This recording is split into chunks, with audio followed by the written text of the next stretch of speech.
Good morning. My name is Reverend Dr. Robert Spicer, and on behalf of my family, my wife Chandra, and all of the members of the Restorative Justice community here in the great city of Chicago, we want to welcome you to this 8th annual National Association of Restorative and Community Justice. What a great honor it is to be before you this morning and to share with you my small part in the history of restorative justice here in Illinois. My time in Illinois, or my part in Illinois, started when I was a classroom teacher at Sojourner Truth Elementary School. It was during that time that I first became aware of zero tolerance. I didn't know what it was, but I was aware that there was something wrong where you're suspending, expelling, and arresting babies, young people.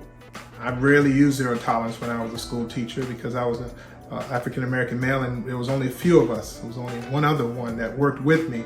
And so most times the young people wanted to be with us. But there were moments where the elder teachers would share with me that it would be wise to use it when necessary because these children only respond to strength.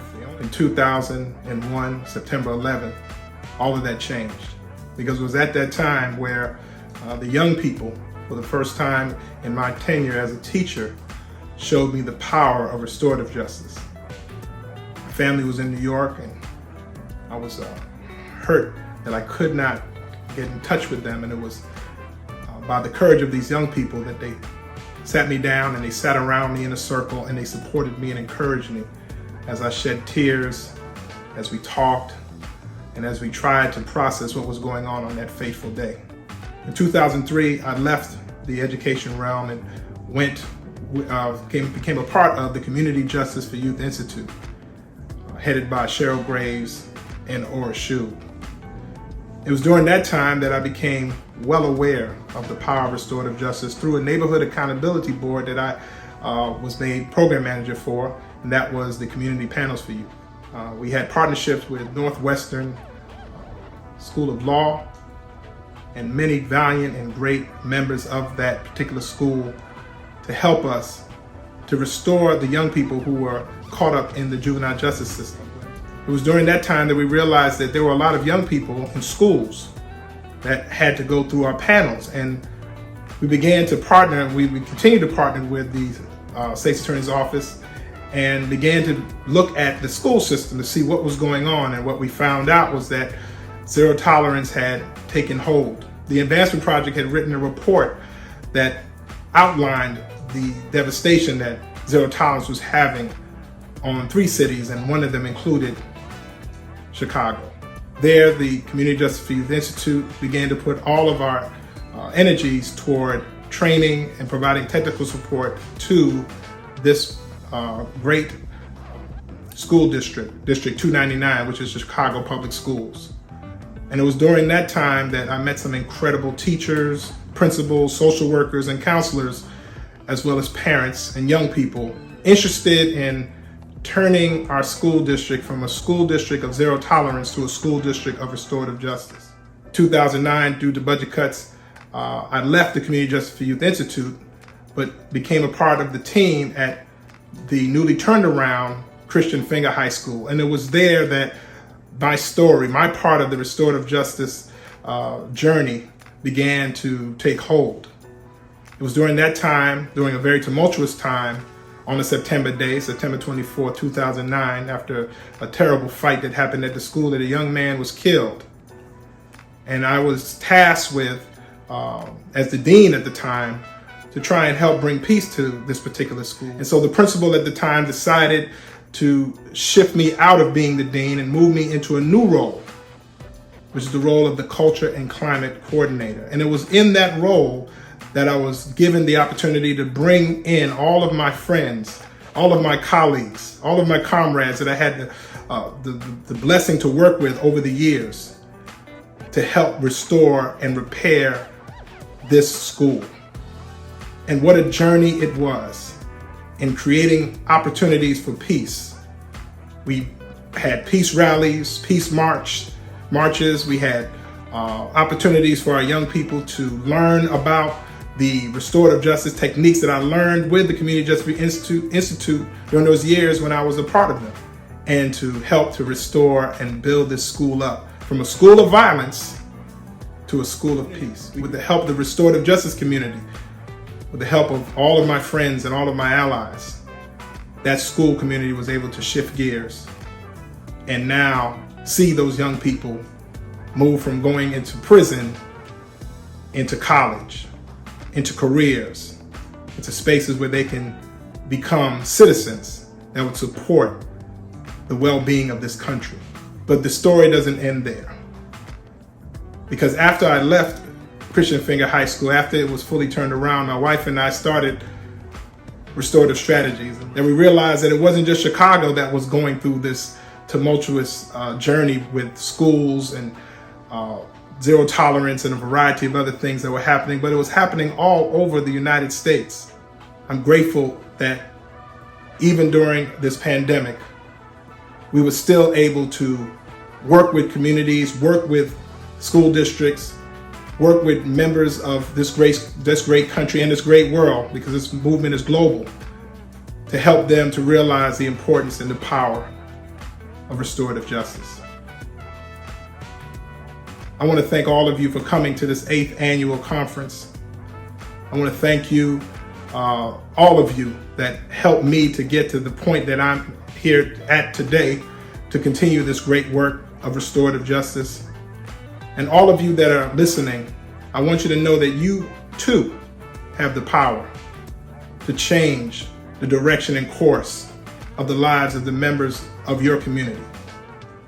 But I want you to know this: you can never do it alone. You need help, and you need a community.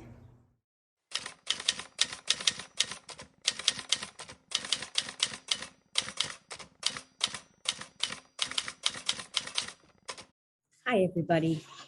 My name is Lynn Cohn, and I'm going to share a little bit about how I first connected to restorative justice and what it means to me now. So I am a faculty member at Northwestern Law School, and I work in the Bloom Legal Clinic. And I've been there for decades. And if we go back into the late 90s, early 2000s, I worked there with two amazing women, Ora Shub and Cheryl Graves. And we worked on the same floor, and we became very close. And they were doing beautiful work. I would call Ora perhaps a peaceful warrior, and I might call Cheryl just the most nurturing, joyous person who saw all the flaws of the justice system and soaked in all the pain of that for her clients and for just the people around her. And in the law school, they were doing advocacy work, but they were also doing things like street law and really starting to see that the place where they felt impact could be made would be going back to community instead of staying within the institutions that lawyers are often associated with. And so they began to do some restorative justice work, and it started with a program called the Community Panels. And this would be a situation where young people, when they had an issue, the state's attorney would refer a case and a community group would be convened. And the community group would decide, based on hearing from the victim and the young person, what made sense in terms of the future. And so there would be what we called a contract, and the student would need to stay in school and do different types of service and be accountable and make amends. And ultimately, it helped the young people to stay connected to their community. They also had a mentor, which was wonderful. And it was a really great program. And it was exciting and it was different. And community people became connected to the law school, and it felt like a really cool time to be there. But truthfully, Cheryl and Ora were way ahead of what law schools were able to accept and work with. And ultimately, the decision was made that they would leave Northwestern Law School, and they set up the Community Justice for Youth Institute. And at the beginning, I was lucky enough to work with them as the first chairperson of their board of directors. And I have to tell you, it was a thrilling time. They had made a move from the community panels to circles. And I remember them telling me that we weren't going to do community panels, we were going to do circles. And I just had no idea what they were talking about. And I went through one of their trainings and quickly understood the power of what they were talking about.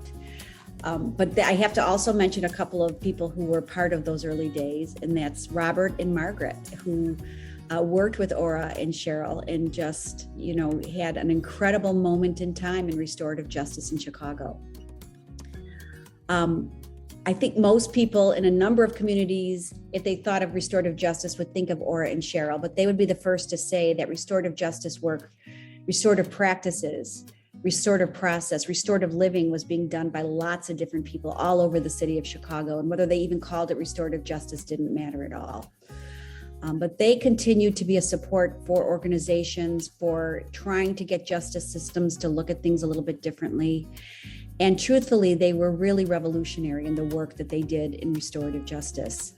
Some wonderful things happened while we were all collaborating back then. A group of us went to South Africa to be able to look at how restorative justice had been done in a country that had been through so much, but had learned so much that our country also needed to learn. And really amazing experiences, the kinds of things that you'll just never forget.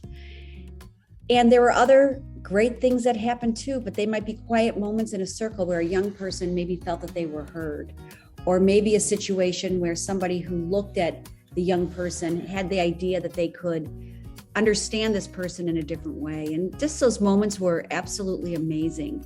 And of course, learning how to live in a restorative way went well beyond what we could do in schools or what could be done just with the police, and started to be really a way of thinking about how can you be in a restorative place in the way that you live your life. And that's pretty deep.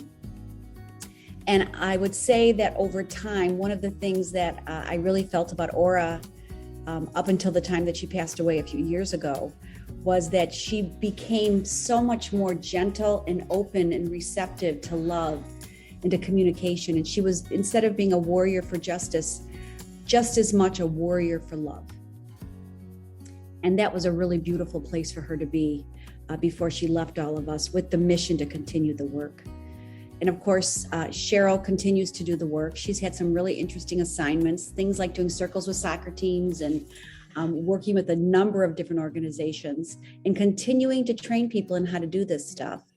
But I'm very proud of the fact that I was able to be there at the beginning and see this develop, and it really changed my life in so many ways. It's really forced me to question how I look at the institutions that I am part of. It's helped me to connect to community in a way that I don't think I would have on my own gotten to. I'm so grateful for that. And it's given me a lot of people who I really care about in the RJ community. So that's my story, and love to Cheryl and Ora.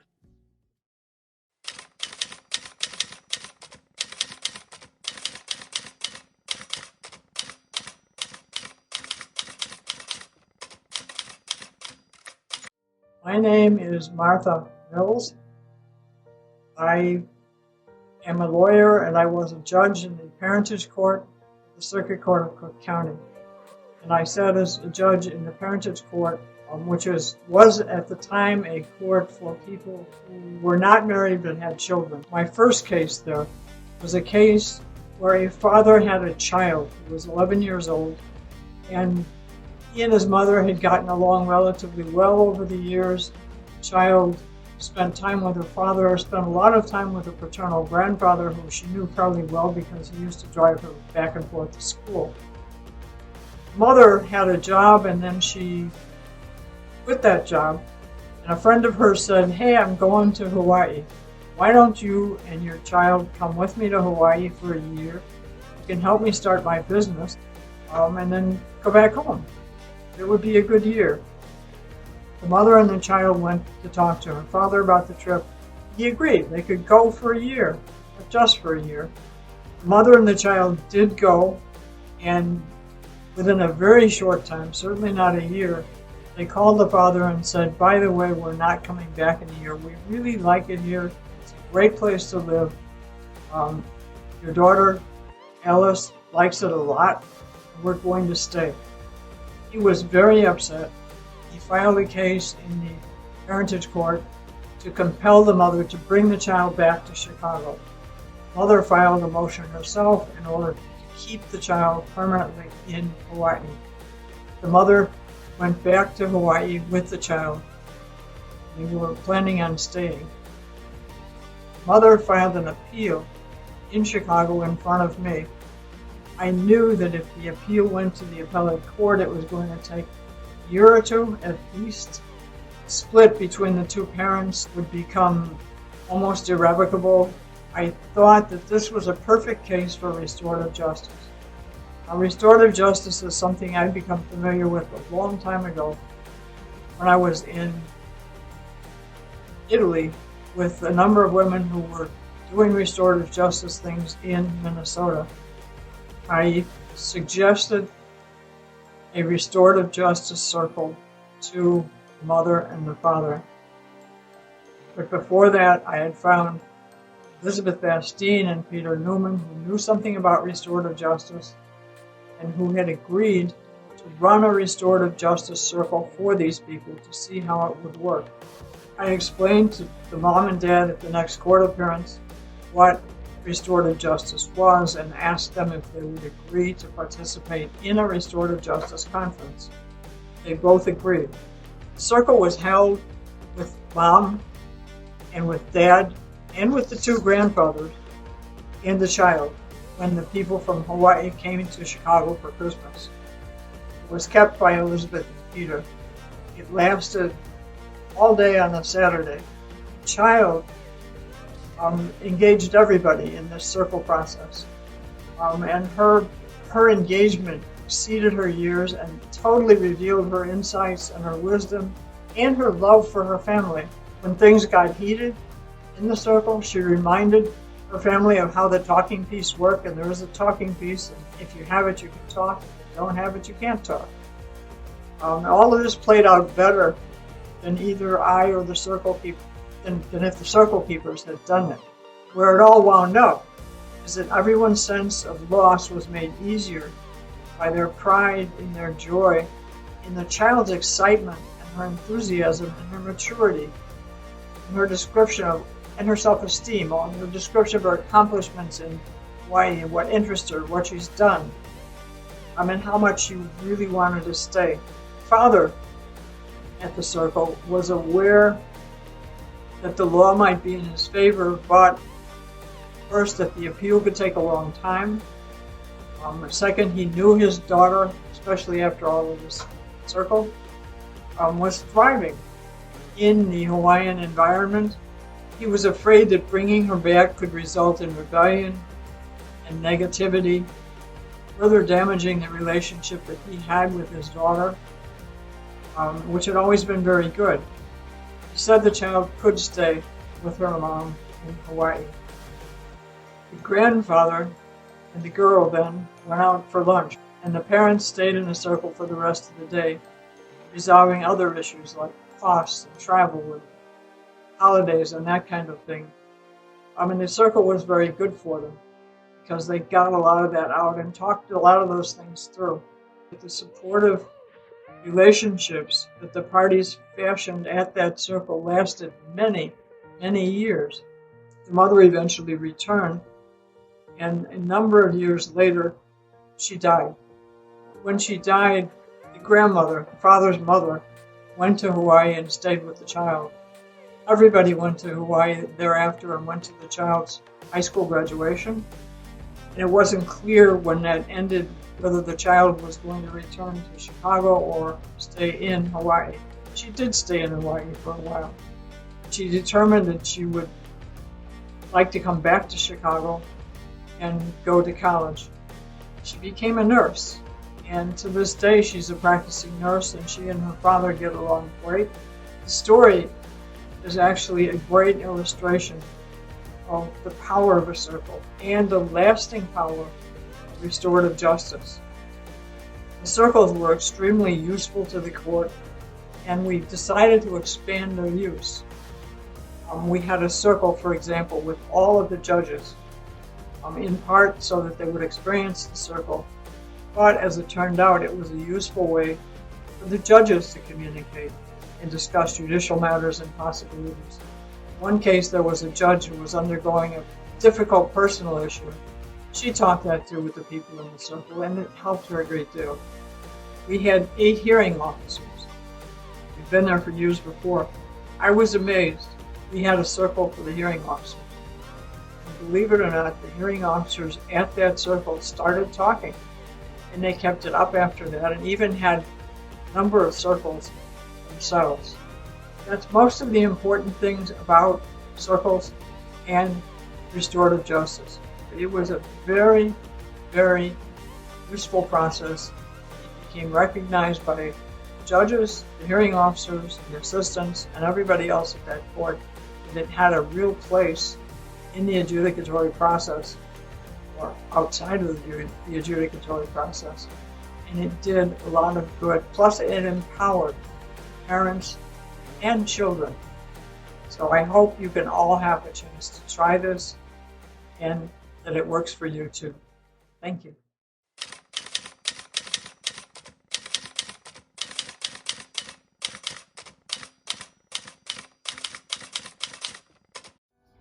My name is Christine Weil. I teach restorative justice at Loyola Law School. When I moved to Chicago in 2005, I worked for Alternatives, Inc., based in Uptown. I was the restorative justice manager, and we had a contract with Chicago Public Schools to work with 7 schools to facilitate the training and implementation of the peer jury program. And I met through that program the incredible advisory board that's also probably already seen on this video.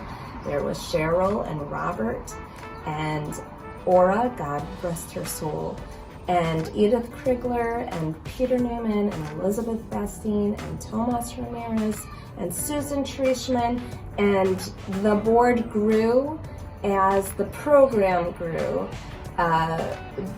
Because through the work of the board and in listening to what the young people wanted throughout the city, the program of the peer jurors grew from 7 schools to 100 Chicago public schools.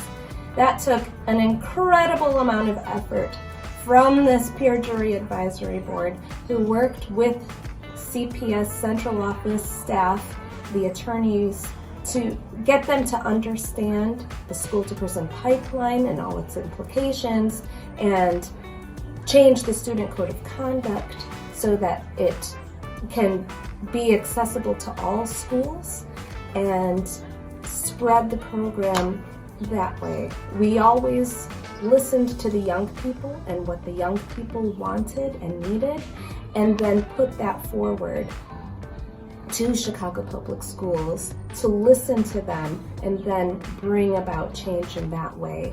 And that is actually how I started teaching at Loyola Law, was because an MSW student asked why she didn't learn about restorative justice sooner while she was still in school. She was the one who encouraged me to bring restorative justice to Loyola because of their JD MSW program and opportunity to merge through a restorative justice lens the 2 disciplines together, and then graduate out people who then want to be coming up with solutions together.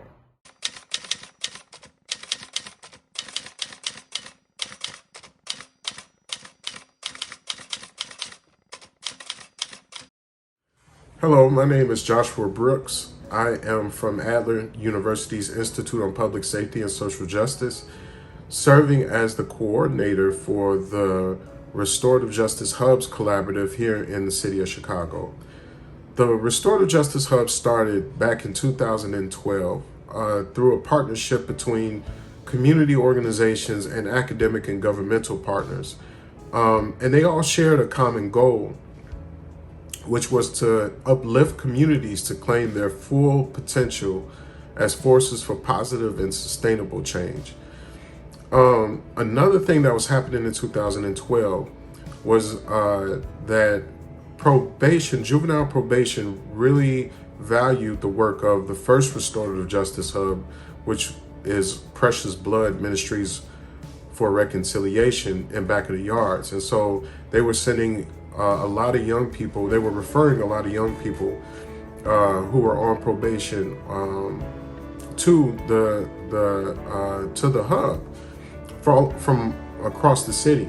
And so this collective decided to look for other organizations that are doing good work, that are doing similar work, that are serving young people in ways that where young people can feel welcome, that they're actually walking with young people, they're providing hospitality for young people, they're walking with their families, and in ways that are trauma informed, so that young people can be served by the communities that they're from. And so currently there are 6 direct service providing hubs that are hyper-local and serving communities that are impacted by high crime and low resources. These organizations include, from up north, Circles and Ciphers in Rogers Park, the Alliance of Local Services Organizations in Humboldt Park and West Garfield, New Life Centers in Lawndale and Little Village, Kenwood Oakland Community Organization in Kenwood and Oakland, and they also serve parts of Bronzeville,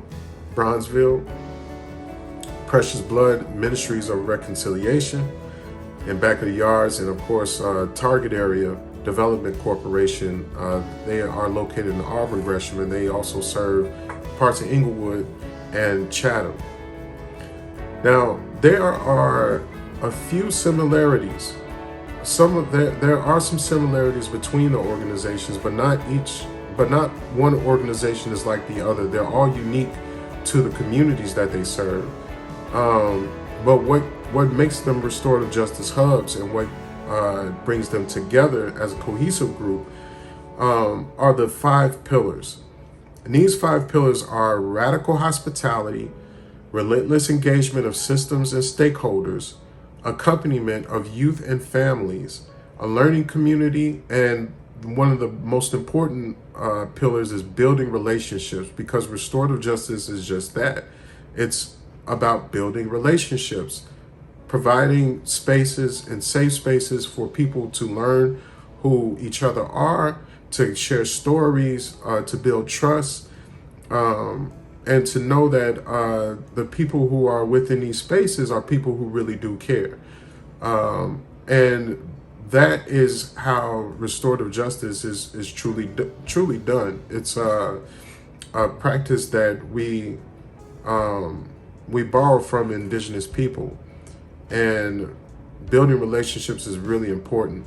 And there are also 4 organizations that are part of the collaborative that serve in a supporting role, which include Adler University's Institute on Public Safety and Social Justice, where I'm from, Community Justice for Youth Institute, Austin Coming Together, and the resource section of the Juvenile Court. So that's 10 organizations in all that's part of this collaborative. And there are some, and as long as they've been going since 2012, they've done some major impact within community, from ensuring that community has the food resources that they need, some of the healthcare resources that they need to keep hospitals open, to keep schools open. They have done a lot of work regarding expanding restorative justice, holding spaces for a community to come and be in space with one another, to get to know each other. Conflict mediation is involved. A lot of the organizations do violence intervention and prevention. But with all that, there are the long-term goals, which include restorative justice practices becoming the norm, and juvenile detention facilities becoming obsolete, and communities becoming safer, decrease in crime, decriminalization of communities, improvement in quality of life, better education, employment, community engagement, and an increase in peer support and life expectations.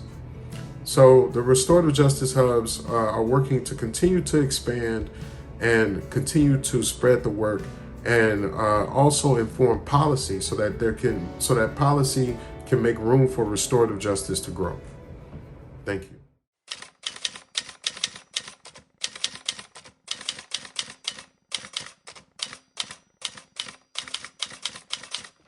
Hi, my name is Karen Fulton. I'm the Executive Director of Peace in the South Suburbs. PEACE stands for People Engaged in Advancing Community Enrichment. Our goal is to reduce the violence in our community and build better relationships with the people in our community.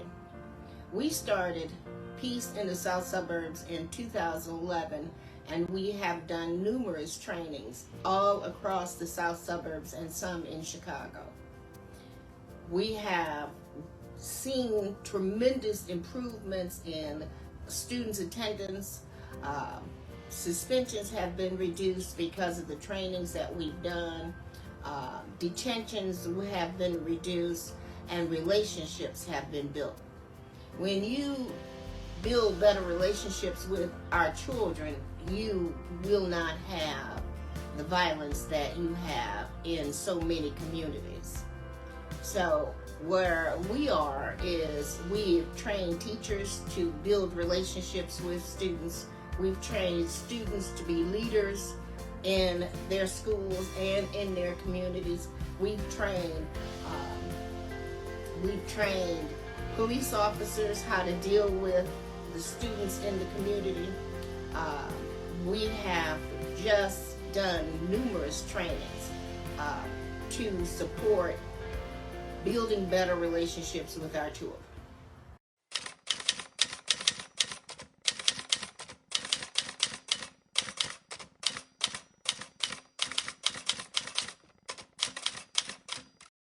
Hello, my name is Edith Crigler, and I am a restorative justice practitioner. I was introduced to restorative justice in the mid-90s via R. Shoup and Cheryl Graves. They were both working at Northwestern doing community panels for youth, and they invited me down one day to sit in circle with Kay Prentice. It profoundly changed my life. From that day to this, I have been a strong advocate and proponent of restorative justice practices. I had the luxury and the opportunity to be trained by Florida Atlantic University in a still 10-day training, which encompasses all of the practice under restorative justice. So now I'm a T for T. I can train other people to train people. I think that restorative justice is one of the best practices we can have in this society that can help us begin to be in relationship with people in a more authentic, transparent, and true form. It also is a way for people to learn how to resolve issues of conflict or misunderstanding, or just trying to have an avenue and a process to develop processes and agendas to move forward.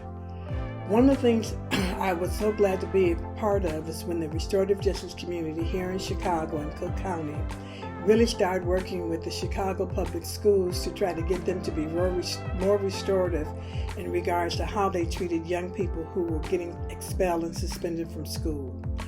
Through that practice, we met for over a year with CPS, security, and the principals and the legal staff trying to change the student code of conduct to be more restorative. Lucky for us, we were very successful. We were able to get the words of restorative justice embedded and codified into the student code of conduct. The bigger challenge was getting the CPS staff to begin to really practice restorative justice. We worked very hard to try to get peace rooms established in various high schools throughout the city of Chicago. We worked very hard trying to get elementary schools to start doing some form of restorative justice to prepare children as they were graduating from 8th grade and going into high school, and to be more restorative in how the youth and the students communicated with the teachers and how the teachers communicated with the children. It was semi-successful. We were very successful in what happened at Finger High School, Diet, Sin High School, blanket on some of the high schools now, but we were really good in getting certain practices embedded in certain high schools. We also worked very hard with the juvenile court over at 1100 South Hamilton, and we were able to get them to begin to start looking at children in a different way. Rather than sending them to the detention center, to consider sending them back into the community to restorative justice practices. I was very involved in working with the Illinois Balance and Restorative Justice group that was trying to really set up a clearinghouse where people could come and get information on how to implement restorative justice throughout the state of Illinois. I had the opportunity to travel throughout the state and do trainings in Peoria and Carbondale and in Springfield to try to get people to really understand and be more restorative in how they dealt with children in their communities and in their programs throughout the state of Illinois. We've been around, when I say we, the original tribe of restorative practice practitioners for a very, very long time. I was even fortunate enough to be able to get into the colleges at Chicago State and teach a class for intro to restorative justice that had a lot of social work students, criminal justice students, and even educators who really wanted to learn more about restorative justice. It is my opinion that if we could really implement restorative justice at the community level and get the community to buy into it and have ownership of it, it would help change the systems. Today in 2022, I worked very closely with the Lieutenant Governor's office, Lieutenant Governor Stratton, and we developed a small pilot to do restorative justice through IDOC. We call it our apology bank. And it's going to be where people who are currently incarcerated in IDOC can write a letter of apology to their victim or victims, and that letter will be embedded into, not embedded, but stored in the Illinois Prison Review Board's office as an apology bank. When the individual is ready to be paroled or go out on their MSR, which is mandatory supervised release, the victim will be notified that there's a letter in the bank, and then they can make that decision of whether or not they want to read it. We've hired a fantastic coordinator who then will work with the victims to see if they really want to sit down and speak with the person that caused them the harm and help prepare them to have that discussion. To me, this is a monumental feat because it's been so very, very hard to get the systems in this state, whether it's the police, the schools, or the counties, or the Illinois Department of Correction, to embrace and really understand the depth and breadth of what restorative justice can do. Now here we are in 2022, and Chicago is hosting the National Conference of Restorative Justice, and I am so excited to have the opportunity to showcase all the things that we've done here in this city. It's been a long, long journey, but it's been a fantastic and an exciting journey, and I just can't wait to see how it's going to really come to an end. The main thing I really want to share with people is that restorative justice is only as strong as the people who embrace it and practice it. It's a way of life, and it's how you treat others. You treat others like you want to be treated. Through this practice of restorative justice, I've had the opportunity to sit in some of the most powerful circles one could ever encounter. I did a grieving circle with a family who had lost the father figure of the family through a drunk driving that profoundly changed my life. I was able to do restorative justice circle with 15 little girls at one of the high schools that had been labeled gang girls. And after we sat with them for 2 days, we found out these were just adolescent little girls who were fighting over adolescent little boys, and they were just at each other's throat. At the end of working with them, they all decided that they were able to become friends, and they decided they were going to be the peacemakers in their schools. I have seen restorative justice circles and practices profoundly change the life of so many people. I've seen judges, I've seen police officers. I had the opportunity and the honor to work with some police officers here in the city of Chicago, and we just established this thing, we called it Cops and Kids. And once a month, I would invite police officers to come to our offices, and they would sit around with some of the youth that were participating in our programs, and they would just have discussions. And I was able to get a bunch of police officers who were willing to come and sit with children in plain clothes, not with uniform, and have their gun showing, and just sit down so these young people could realize that these police officers are fathers, brothers, uncles, cousins, they're neighbors, and they really want the best for them. And it profoundly changed the relationship that the children in our program were having with the police. And now there are a cadre of police officers who have been trained in restorative justice, and they have the language and the tools to deal with people when they see them on the street in a more restorative manner. As Cheryl Graves has always said, be the change you want to see in the world. And that's what I think restorative justice allows us all to do. I thank you for your time. I hope you enjoy our conference. And I hope that if you see me around at the conference, that you'll stop me at any time to ask me any questions you want, and that I can be of some assistance to you. Thank you. Bye-bye.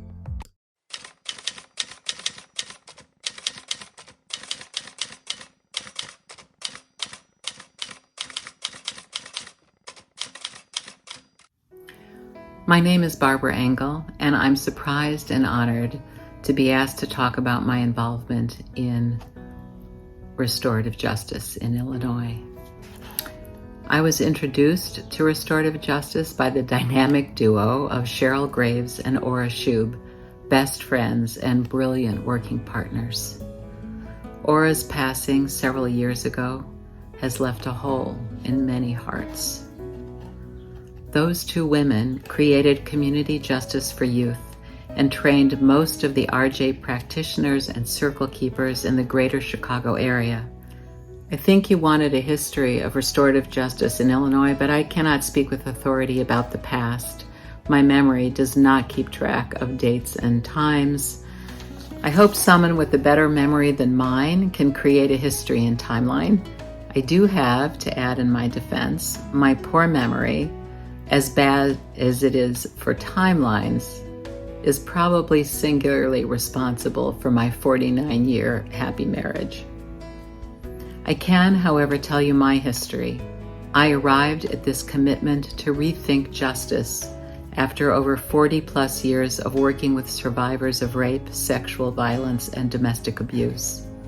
As a survivor myself, before there were any rape crisis centers, when no hotlines existed, no battered women's shelters had even been imagined, no TV movies exposing incest, and no acknowledgement of the daily fact of rape, and the 3 women killed by husbands or partners or boyfriends every day, 365 days a year.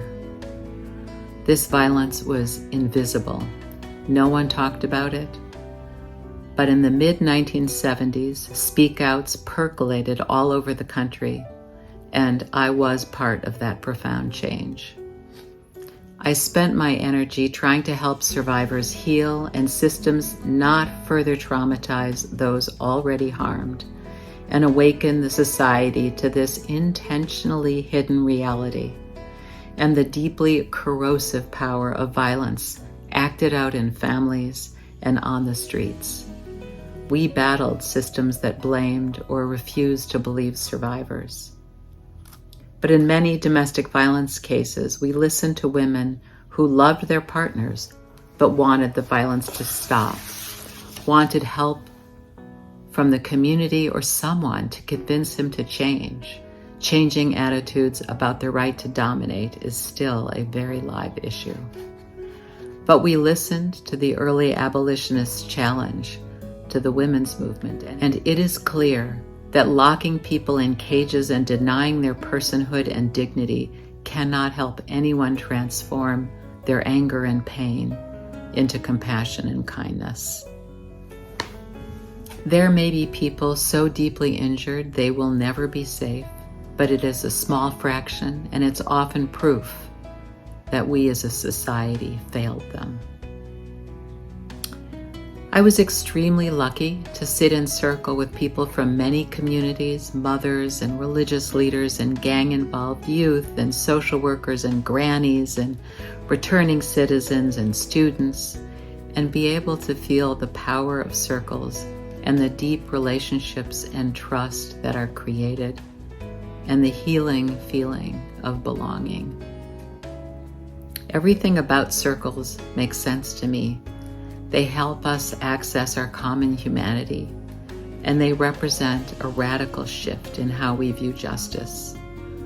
The concept of justice changes from coercion to healing, from primary reliance on the state to greater self-reliance within the community, from solely individual responsibility to individual and community accountability. And it moves justice from being seen as getting even to justice as getting well. So I am no expert. I'm not a leader in the work. I'm just a volunteer community member whose understanding of what might heal our hearts, make our communities stronger and safer, bring people who outwardly seem different together in authentic, powerful, and loving ways, has the possibility of creating a different and better world. Our work is huge, but the beauty I've seen in the restorative and transformative justice movement gives me tremendous hope. As I finished sketching out my ideas for this video, I glanced at today's newspaper, the Chicago Tribune, June 1st, 2022.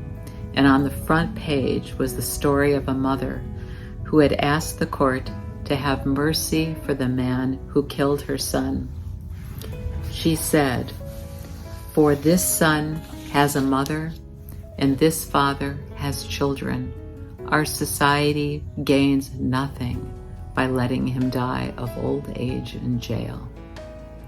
Maria Pike, that's her name, said she believes the accused is guilty, but the system should focus on rehabilitation and atonement, not revenge.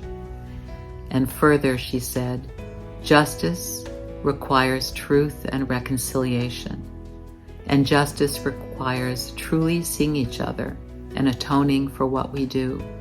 When we seek justice, it cannot be punitive. It cannot negate the humanity of others. But I cannot end before I mention the greatest source of inspiration for me, the men and women I've met who are home after way too many years incarcerated, who are devoting their intelligence, energy, passion, and street cred to helping heal and change the hearts and minds of young people whose futures hang in the balance. They are my heroes. Thank you.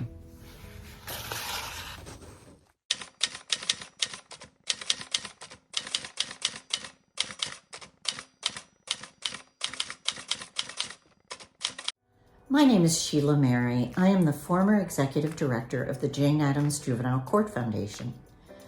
JAJCF was created in recognition of the 100th anniversary of the Cook County Juvenile Court, the very first juvenile court in the world, both to honor this incredibly important legacy and to reignite investment in its reform. Our first step was to work together to create a strategic plan for its reform. We pulled together key stakeholders from throughout the court, as well as the community, including judges, state's attorneys, public defenders, probation officers, social workers, a broad cross-section of community members, and most importantly, youth and families who had come before the court. Our next step was really to bring broad cross-training around balanced and restorative practices to the court, because the vast majority of court personnel were not familiar with RJ practices. Our next step was to establish a barge committee.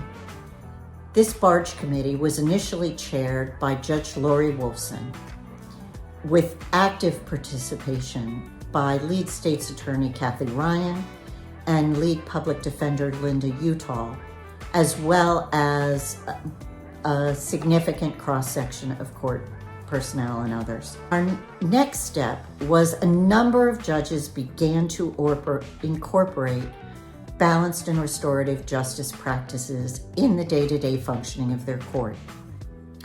Most notably, Judge Wolfson, Judge Colleen Sheehan and Judge Stuart Katz worked closely with trained RJ facilitators to incorporate in-court diversion using RJ practices, as well as post-sentencing circles to begin to heal the harm that had been committed. A key element of our barge practices within the court was something called Project Repay. Through Project Repay, young people who had been given a restitution obligation could earn the funds necessary to repay that obligation through volunteer work in the community.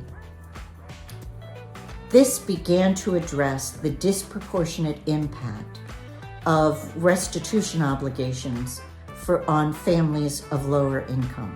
Each year, we would celebrate Barge Week. During Barge Week, there would be extensive training available all week around RJ practices. Additionally, many of the courtrooms would hold circles in which courtroom personnel came together with the trained RJ facilitator to talk about issues that had arisen over the year in the day-to-day functioning of the court. And finally, we would culminate the week with a Barge Day celebration that honored both youth and court personnel who best exemplified RJ practices.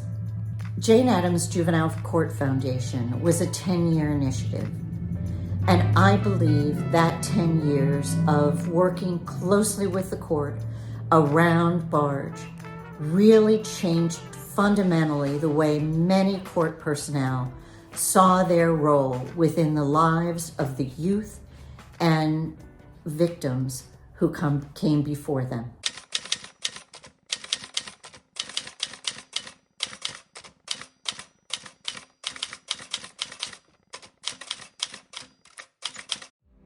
Well, actually, I remember when my sister had worked in Minnesota with ZEER, and she came back and she told me all about this restorative justice and peace circles that she had done up in Minnesota. And I remember her telling me that it was such a transformative experience. And I was actually, quite frankly, a little doubtful that anything like that could work or could possibly work in the juvenile or adult criminal justice system. But I was assigned to juvenile court in 2007, and I just was really taken with the youth who were on my probation were being killed, they were being shot, maimed, and I just had the sinking feeling that we were losing. We weren't helping the youth, their families, or the community in the way that I thought that we should be. I wondered how it would be that we could speak to the youth, we could speak to, at the time it was police officers, about their relationship with one another, because the youth often spoke about how they felt about the police in Chicago in 2007. So I thought that this might be a good way in which to reach out to the youth, because they seem very, very interested in this subject matter. So I didn't really know how to get the youth and the police together to have a conversation. So I reached out to Ora and Cheryl Graves and Peter Newman at the time, and they suggested peace circles. So I helped organize a day where we had youth and police come sit in circles, sit with each other, exchange stories, and really exchange stories. And then throughout the course of the circle, they came to know each other a little bit better. And it was a really magical and transformative day. And I was hooked. I thought, this is fantastic. But I kept doing these things, and whenever the opportunity came to have youth sit encircle in any way that they could. I was a real big proponent of that. And so it came, I think it was 2014 or so, Judge Evans had asked me if some of the work that I was doing in restorative justice could translate to the emerging adult population, and could the circle work or the peace circles that were being done in juvenile court, would that be effective with these emerging adults? And I was very enthusiastic and said yes, of course. And at that point had Nancy Michaels and Michelle Day, and I began really writing a vision action plan. How could we more effectively implement restorative justice in Cook County? And we listened, and then we came back to the drawing board, and we would change the vision action plan, and we would change what we thought we might present to some of our system partners. And after, I would say, about a year of doing that, we were able to speak to some of the system stakeholders, and Chief Judge Evans really encouraged me to keep going with it. And in about 2016, he applied, and Cook County received a grant that was a planning and then implementation of restorative justice community court in North Lawndale. And after we received that grant and we had partnered with the community of North Lawndale, it really sort of took off from there. We were, at first we were with a small group of people in North Lawndale, kind of, again, dreaming about what we could do. And then when we received that grant, there was an opportunity to really, I think, create in the institution of the court system restorative justice and the use of peace circles. We worked with the community of North Lawndale, led by Cliff Nellis and some of the other leaders in North Lawndale, and through the system partners and the leaders of North Lawndale, really created the Restorative Justice Community Court. We challenged the notion of what access to justice was for the community. We also reached a lot of young people, and a lot of young people were connected with their community in a really positive way. There was also a lot of young people, these emerging adults, who because of the court did not have a felony record, or they did not serve any time in the penitentiary. And the sort of benefits of that are really immeasurable, that we had, that those young adults had the opportunity to go through the court and really have a new opportunity, an opportunity to have a clean record, and then also an opportunity to be more connected with their community. I would have liked to have seen us spent a year of doing nothing but relationship building, because that's the foundation.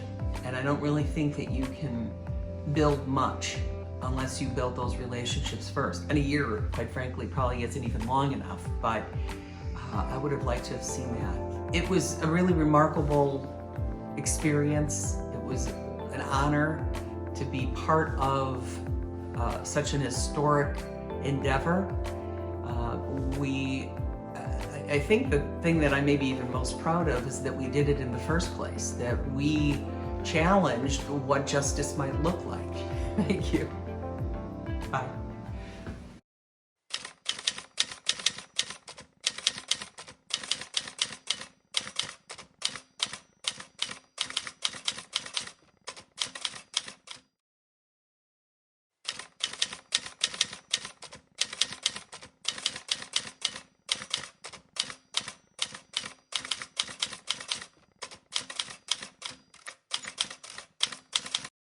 My name is Randy Roberts. I'm a retired Cook County Assistant State's Attorney, and I'm here today with my mentor and my friend, Sister Kathy Ryan. Sister Ryan was my supervisor in juvenile court back in the late 1990s when we began our path to restorative justice in Illinois. Welcome to Sister Kathy. Thank you, Randy, and hello. I'm Sister Catherine Ryan. I had the pleasure of working with Randy and other wonderful assistant state's attorneys in the juvenile court during the time of the exciting adoption of our restorative justice and attention to juvenile justice reform in Illinois. So we'd like to share with you what some of that time was like in the late 1990s when Illinois adopted balanced and restorative justice. In 1996, after Dick Devine was elected Cook County State's Attorney and Sister Kathy came to juvenile court, we were really searching for answers about what to do with juvenile justice and juvenile crime. Juvenile crime was a real problem in our society, and our state was looking for answers. Our juvenile detention center was overcrowded, and we needed new solutions. And so Sister Kathy asked me to begin researching the concept of balanced and restorative justice and how to bring it to Illinois. And as part of the research, we learned about two very important leaders in Illinois, but also in the country, who were writing about balanced and restorative justice. Dennis Maloney from Oregon and Gordon Basemore from Florida. And so Randy arranged for both of them to come and teach us about this concept and let us ask all the questions of disbelief. How can it work in Chicago? Gordon Basemore was a professor at Florida Atlantic University. And we brought him to our juvenile court here in Chicago and had him explain to us and to other leaders and stakeholders in juvenile court. And I also remember Dennis Maloney. He's one of the most experienced and dynamic probation officers that I've ever met in my career. And he came to us and he gave explanations to our judges, to our probation officers, to our prosecutors and public defenders, public guardians, and he really brought the idea alive. Dick Devine had been elected state's attorney, and we met with Dick and said, we think this is really the way you've been telling us to move in juvenile justice reform. Dick Devine brought his entire administrative circle to juvenile court to meet with Dennis and Gordon and to hear from them about this and to have all of them raise the questions of what could work or what wouldn't work here in Illinois. And because Randy and I were serving on a committee with assistant state's attorneys from around Illinois, and we needed to be bringing the message of our state's attorney to that conversation. Last, we had a special group of assistants that were very experienced in juvenile court. They knew kids, they knew what type of crimes they were involved in and what our communities needed. And when we asked them to come together as a group to draft a new Article 5 section of our juvenile delinquency statute for the state of Illinois, they readily agreed to help us through. We were from Madison County, from Kankakee County, from Peoria County to Page and Kane and Cook. And these folks made a significant contribution to juvenile justice in Illinois. And finally, we were able to produce the Juvenile Justice Reforms Provisions of 1998, which passed with almost unanimous support. We were fortunate to have wonderful sponsors. Senator Carl Hawkinson and Representative Tom Cross sponsored the bill and worked among the legislators to explain why this was needed and how this would address the concerns that Randy mentioned. Dick Devine went to the State Prosecutors Association and explained to them what this concept was, and they endorsed balanced and restorative justice in Illinois. I can remember the day that the bill passed.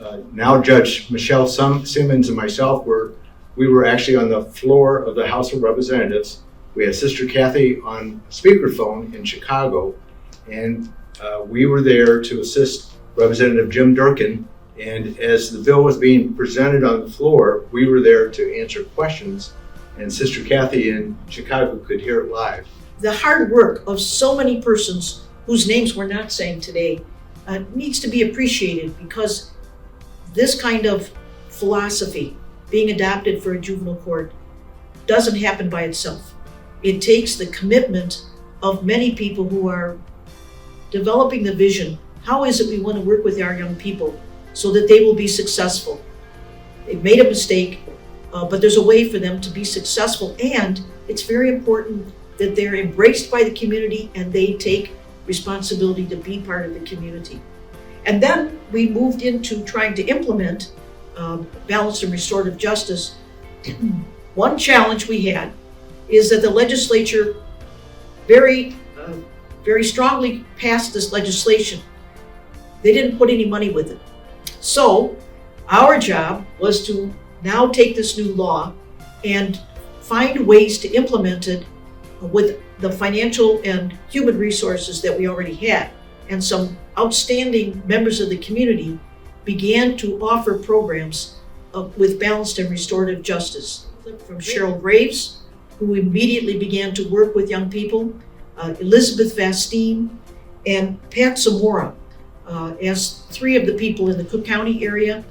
And somewhere in this conference, I know you're going to be hearing from Sally Wolf, who's truly a leader in Ford County, Illinois. You know, I want to give a shout out to the Cook County Juvenile Probation Department.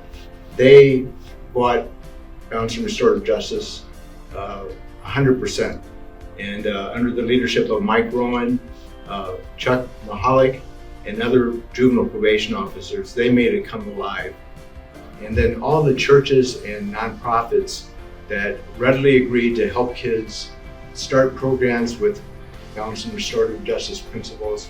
There's countless organizations all over Chicago, and also our judges. They saw this as a good thing, and without the judges' support, nothing's going to succeed. So I always thank for it. Randy and I are particularly humbled by the realization that so many people in so many parts of the community truly care about all of the stakeholders. They care that people who've been victimized are able to heal and know that they're not alone. They care that our young people who make mistakes know that there are people there to support them. We don't want them to leave the community members. And they care that the community has a right to feel safe and to welcome all of our young people to make us a better society. Very humbling experience to learn that we could walk this journey with so many people in Illinois. To those of you listening today, this is the best thing that I've ever done as an attorney and as a prosecutor. I hope we pass the torch to you now, and you help the next generation of children. Thank you. Thank you.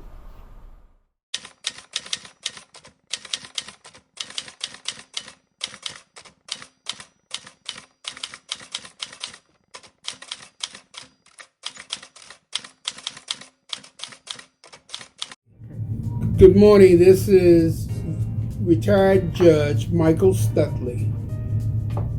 Let me preface this conversation by stating balanced and restorative justice and restorative justice are not the same things.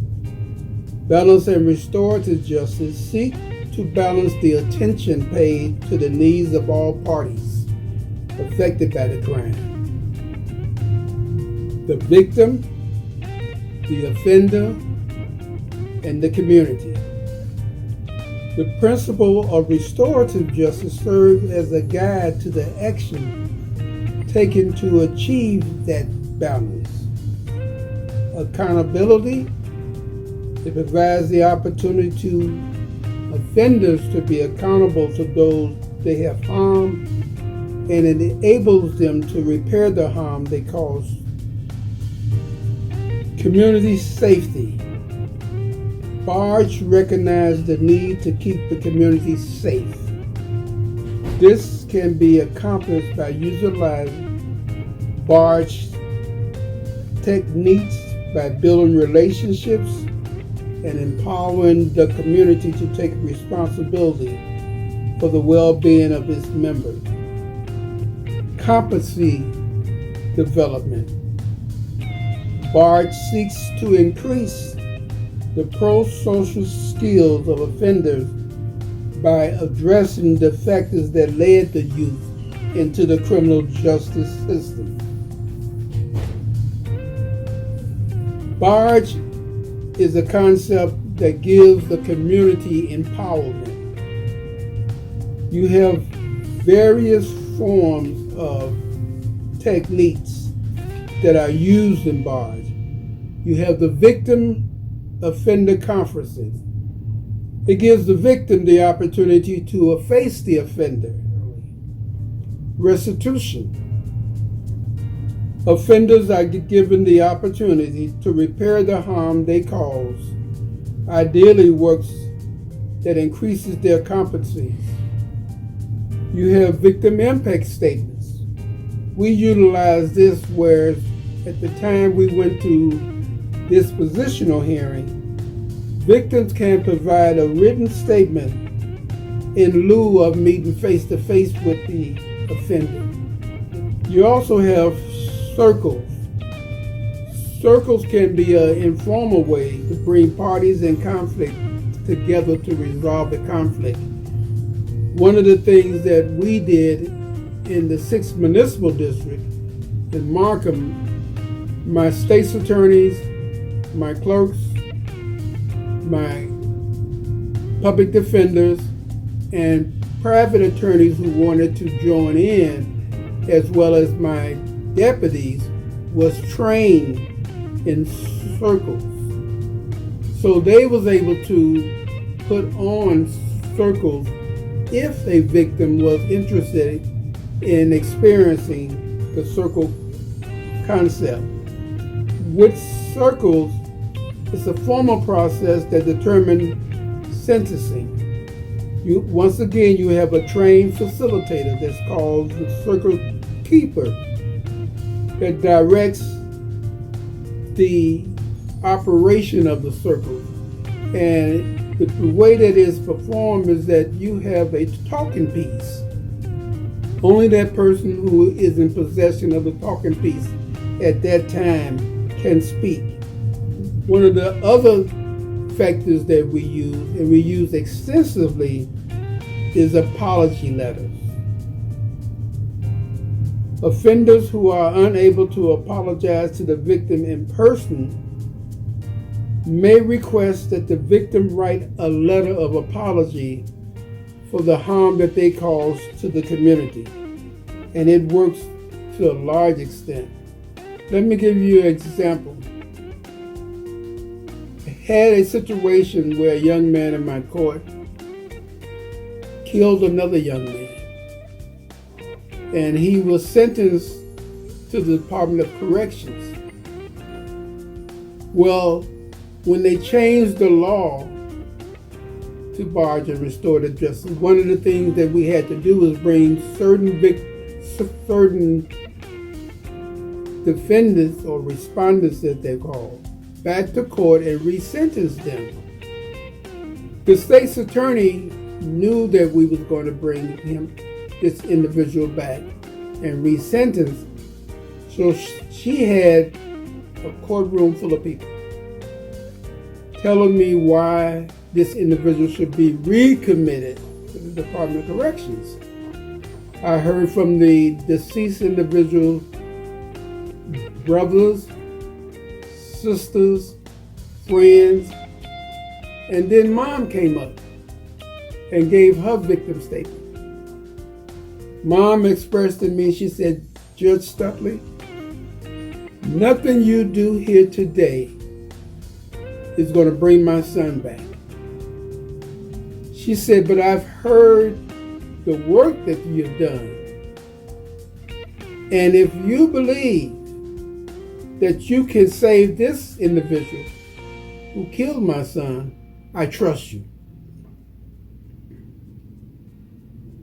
That had a major impact on me. And as a result of that, rather than sending this kid back to the Department of Correction, I sent him to a residential placement in Hershey, Pennsylvania, called Glen Mills.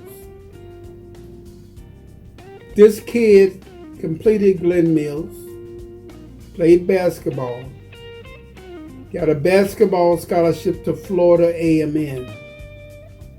He is now in Tallahassee, Florida, doing youth work. So that just goes to show, because this mother had the compassion, we saved another kid's life.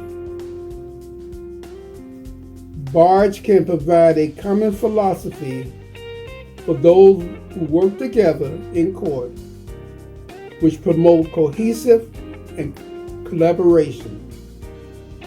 It provides an alternative to prosecution for minor offenses.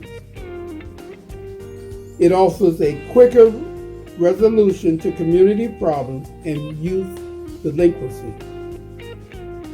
We also was able to document that it reduced recidivism and circling of youth through the system.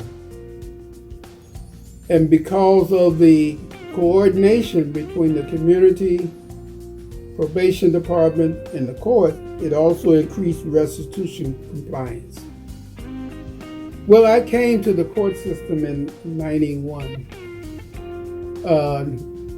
to juvenile, I should say. I actually came on the bench in 1988, I believe it was. And at the time, I was a supervising judge of the forcible entry and detainers courts in the Daly Center on the 14th floor. And I got a call from the chief judge one day, and he said, "I need a favor, Mike." I said, "Okay, chief, whatever it is." And he said, "I want you to go to juvenile court."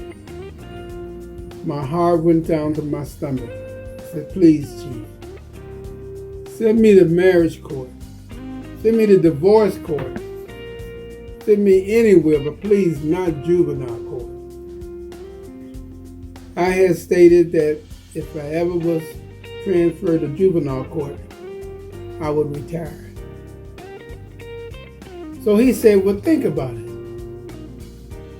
Think about it before you make a decision." I went back to my chambers, made a few phone calls to some of my political allies, asking them to undo this. And the statement I got was, "Judge Comerford needs you there. Think about it." While I was pondering this thought, which was a Thursday afternoon, my clerk brought in the Friday Morning Tribune that says Judge Stuttley goes to juvenile court. I was totally devastated. So I was saying, I'm not going to juvenile court. I'll retire first. Called Judge Comerford, told him I was taking my vacation, and upon the conclusion of my vacation, I'll be retiring. Packed my bags, went on vacation to Las Vegas, having a good time, and I got a phone call from Dr. Helen Barge. She was calling to tell me, congratulations. And she knew how I felt about being in juvenile court. And I didn't think it was funny when she said congratulations. But I remember the words she said to this day. She said, "I know you don't want to go to juvenile court. And I know you're happy where you are in the Daly Center." She said, "But God wants you to go to juvenile court." She said, "Now let me tell you something. You have to be careful when you ask the Lord to order your steps. And if you ask Him to order your steps, you have to be obedient." I thought about it. I said, "I'll give it a try. I'll go." The agreement was go to juvenile court for 1 year. And when the year is up, you could have any position you want in the circuit court. I went, And after being in juvenile court for 2 weeks, I realized I needed to be there from the beginning of my career. After the year, the chief judge came back to me and said, "Where you want to go?" I said, "I'm going to stay right here. This is where I'm needed."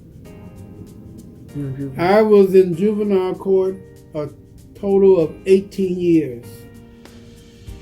I spent